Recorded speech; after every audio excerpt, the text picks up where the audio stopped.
Hi there guys, welcome to another YouTube video from Ross Perry Productions. This is now the 16th video I've actually made on my 2009 Jeep Wrangler, and in this video I'm going to be showing you how to remove and replace the battery in a standard key.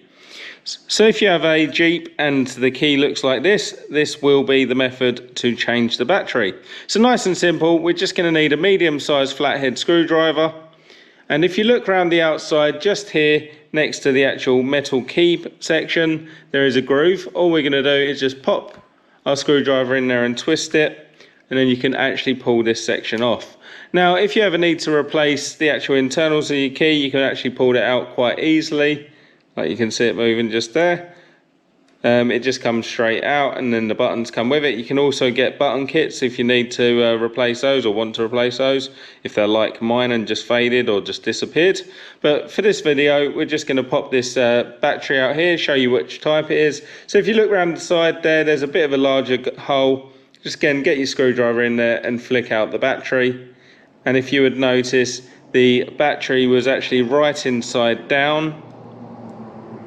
And this is a Toshiba lithium battery CR2032, which is actually quite a standard battery for a lot of vehicles.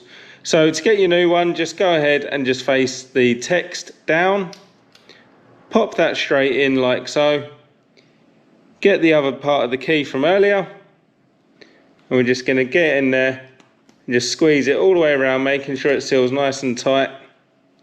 And then go ahead and test your key. So that's how easy it is to remove and replace the battery on a 2009 Jeep Wrangler key. I hope you found this video helpful. If you did, please go ahead, give me the thumbs up, leave me a comment down below, check out some of my other videos and subscribe to my channel.